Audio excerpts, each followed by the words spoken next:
Friends, our story begins in a remote, desolate area home to our hero, George, a lonely but kind-hearted shepherd whose entire world revolves around his sheep. He gives each of his sheep a name and loves them like his own children. At the beginning of the story, he is writing a letter to a woman named Rebecca who lives in America, and through this letter, we are introduced to his flock. 2 sheep among them are the most special. Sebastian, George's largest ram, who much like George himself, keeps to himself and often leaves the flock to wander into the nearby town before returning, and Lily, the smartest sheep in the world, who understands what's in George's heart without him ever having to say a word. The flock also includes Mopple, who has a strange condition where he can never forget anything, whereas the rest of the sheep simply choose to forget their pain. There is also a fussy, vain sheep named Cloud, who considers herself the most beautiful of them all. Every evening, after finishing his chores, George reads detective novels and murder mysteries out loud to them. The truth is that the sheep actually follow every story, debate about its characters, and slowly learn the rules of solving a crime. And these very books later become the heart of this entire story. Then we learn a heartbreaking truth. In George's flock, whenever a lamb is born in the winter, the rest of the sheep reject it simply because it is different, a winter lamb. George, who is not a sheep himself, is always deeply compassionate toward this winter lamb. This concept of the winter lamb is the most important emotional thread of the entire movie, so keep it in mind. In his letter, George also introduces Rebecca to the townspeople, Caleb, another shepherd, Ham, the town butcher, Beth, the woman who runs the inn, Tim, a rather foolish policeman, and Reverend Hillcoat. For now, these just seem like names, but remember, later on, suspicion will fall on one of them. Meanwhile, Caleb repeatedly comes to George suggesting they combine their flocks and farms, but George flatly refuses because Caleb had lied to him once and tells him never to return. The next day, the mailman brings the post,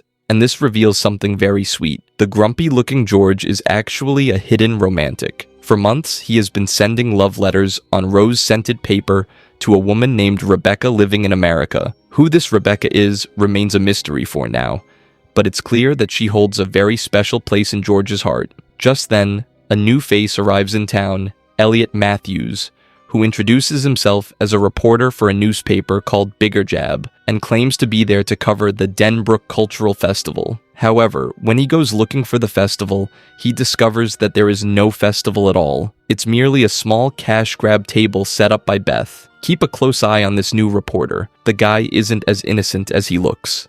And now comes the morning that changes everything. 3 playful lambs wake everyone up while messing around. George should have come out by now to read them a story, but he doesn't. Then they see something that completely pulls the rug out from under them. George is lying on the ground. He is dead. The entire flock is in shock following George's death. The sheep don't even understand what dead means. To them, George is simply going to turn into a cloud. To spare themselves the pain, Lily announces a decision. They will forget George forever. The sheep are just about to count to 3 when Sebastian steps in and stops them. In a voice filled with pain and anger, Sebastian explains to the flock that they will not forget George, because it is the right thing to do, because that is justice. He tells them what justice means. The good should not be harmed by the bad, the weak should not be tormented by the strong, and a friend should never be forgotten. Sebastian says that George once gave him justice, and now George deserves to get his justice too. Just then, a little lamb fires off a barrage of questions and blurts out, "Why was George murdered in the first place?" Hearing those words stops everyone dead in their tracks. Lily's eyes fall on George's belongings. His hat and raincoat are lying inside the caravan. This gives Lily her first major clue. George rushed out into the storm so quickly, but why didn't he put on his hat and raincoat? Something isn't right. The sheep now resolve that if George was truly murdered, they will solve the crime themselves. Meanwhile, in the human world, policeman Tim and reporter Elliot investigate George's caravan. Tim wants to write it off as a simple heart attack and close the case, but Elliot suspects George wasn't alone. But far sharper than both of them is the sheep detective, Lily. She pieces the entire event together. Someone came to see George, someone he knew well enough to offer a drink. Then George's health suddenly failed, no one called for help, and the lack of physical injuries on his body points to one thing: poison. The green stain on George's hand indicates there was a struggle. The killer fled, and George died agonizingly from the poison. Now the sheep have to take a huge step, leaving their meadow and heading into town, a place they have never been before. The hardest part is for Lily to cross the road. She freezes in fear and declares it impossible. Just then, Sebastian comes to her side and saying, "For George." The two cross that unfamiliar road together. Along the way, Lily reminds the flock of the 4 golden rules of nighttime stories, which Mopple recites one by one. First, the killer always returns to the crime scene. Second, the police always suspect an outsider or a drifter. Third, an unknown, unexpected person arrives and changes everything. And fourth, the most important, the victim themselves is the biggest clue. With these 4 rules ingrained in their minds, these unique detectives finally reach the town of Denbrook. As soon as they arrive in Denbrook, there is a town gathering where policeman Tim makes a massive announcement. George was killed by a poison called taxine, which is found in yew tree berries. And these yew trees grow right around the town's church. This is huge news for the sheep, because it completely confirms that George was indeed murdered. Just then, 2 new people arrive in town. The first is George's lawyer, Lydia Harbottle, who has come to read George's will. And the second is a woman who introduces herself as Rebecca Hampstead, George's long-lost daughter. And the biggest shocker, Rebecca lives in America, yet she is here on the exact same day George died, which means she was already in the country on the night of the murder. The lawyer calls 5 suspects together to read the will: Reverend Hillcoat, Caleb, Beth, Ham, and Rebecca herself. They all gather at the Partridge Inn that evening, and the sheep peek through the window to watch everything, because Lily says that humans lie, and their lies give them away in their eyes. At the inn, Rebecca shares her backstory. Her biological mother died giving birth to her, and George was so young, terrified, and broke at the time that he gave Rebecca up for adoption through the church.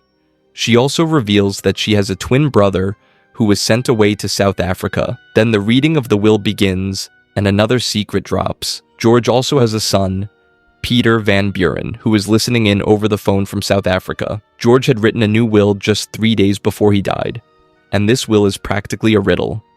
George writes that among the people present in this room, there is a fool, a bad shepherd, a spring lamb, a winter lamb, a victim, and 2 murderers. The sheep shudder upon hearing this. It means another murder is about to happen, and the killer is hiding right there among these people. In the will, George divides up his estate. His son Peter gets the 300 acres of land that was currently leased to Caleb, and his daughter Rebecca gets his remaining 300 acres, the caravan, the barn, and all of his sheep. But the real bombshell hits when it's revealed that 2 years ago, George had developed a cure for a sheep disease, and he sold the patent to a major corporation for a whopping $30 million. And every cent of that money will now go to Rebecca. Right there, the biggest motive for the murder is established. Meanwhile, reporter Elliot convinces policeman Tim to team up with him. He tells Tim that on the night of the murder, around 9 p.m., he saw the beam of a flashlight in George's field, and according to the coroner, George died between 8 and 11 p.m. Elliot baits him by saying that if he solves this case, he'll be a local hero, and he even offers to hand over all the crime scene photos he took of the body. In the sheep's world, everyone is pinning their hopes on Lily, figuring that Caleb will soon become their new shepherd. They just need the mystery wrapped up first. But Lily hasn't been able to crack the case yet, because the real world is far more complicated than the books. Just then, the sheep notice that Rebecca is crying. They watch her from afar. Lily comes up with an idea. She wants George's last read book, which outlined 3 core principles for catching a killer, to somehow make its way to the policeman, hoping he can read it and learn a thing or two. Using his sharp sense of smell, Wool Eyes tracks down the book, and Lily secretly slips it to the policeman. Meanwhile, Sebastian reveals the dark secret of his painful past. He shares that he was once taken to a carnival, where people forced him into a dogfighting ring, making him fight until he was covered in blood. Then one night, George saw him, paid for him, and rescued him from that hellhole. Sebastian also admits that he ended up in that awful place simply because he was a winter lamb, and a winter lamb, sooner or later, always leaves home. Meanwhile, Tim, with Elliot's help, sets up a board and writes down the 3 pillars of a murder: means, access to the poison, motive, a reason to kill, an opportunity, the chance to do it. The plan is clear. Whoever fits all three of these criteria is the killer in Denbrook. Now, the suspects are interrogated one by one. First is the butcher, Ham. George's letter to Rebecca was found in his possession, and just a day before George's death, Ham had openly stated that he could kill the man. However, Ham claims he isn't the killer, but rather a victim. Then, Caleb's truth comes out. George had canceled his land lease, which means the bad shepherd insult in the will was clearly aimed at him. But the most shocking confession comes from Reverend Hillcoat. He reveals that George had asked for his help in finding his lost children, as the church had a strict policy of keeping adoption records sealed. In his desperation, George paid him to extract this information, and the Reverend took advantage of his vulnerability. He sorrowfully admits that the real bad shepherd isn't Caleb, but himself. Next up is Rebecca. She provides her alibi, claiming she was watching TV in a hotel near the airport on the night of the murder. But Tim drops a bombshell. Rebecca's real name is Chastity Cramp, and she had previously lived with a career criminal who had multiple forgery charges and whose bank account was linked to hers. When Tim asks if she had ever been near the church's yew trees or George's farm, Rebecca blatantly lies, saying, "No, never." And right then, the sheep stumble upon the real piece of evidence. The fussy Cloud has a never-ending shiny chain that she had stolen. The sheep recall that Cloud had previously mentioned Rebecca smelled exactly like George, but if Rebecca had been far away, Cloud could only know this if Rebecca had been there before. Cloud admits that Rebecca had visited the meadow on the night of the murder, meaning Rebecca lied to the police. Everyone starts bleeding that Rebecca is the killer, but Sebastian insists she didn't do it, because he looked into her eyes when the sheep taunt him again by calling him a winter lamb. A broken Sebastian declares that he has no flock, and never did. Just then, Tim recovers yew berries from Rebecca's room, which someone had deliberately planted there, and arrests her for George's murder. Rebecca waives her right to an attorney and confesses the truth. Yes, she was with George that night, but she didn't kill him. George had written to her saying he had been looking for her for 20 years. That night, they talked about the sheep's names, and George said he wanted the sheep to be hers one day. He had chosen her, but all alone, on the night of a murder, caught between a new will and a massive sum of money, Rebecca saw no way out other than to lie. Meanwhile, Lily and Sebastian head to the meadow of their new shepherd, Caleb, to meet his flock. But the sheep there behave very strangely, terrified and cowering, as if paralyzed by some unknown dread. Trying to find their way, the two wander into Caleb's barn, and what they see chills them to the bone. Caleb is secretly slaughtering the sheep and processing them for meat. Suddenly, Caleb spots them. Sebastian steps in front to save Lily, and in doing so, he is killed. Lily begs him to turn into a cloud, but Sebastian can only whisper that he wishes he could. That night, the sheep's most cherished bedtime story is shattered. Sheep don't turn into clouds.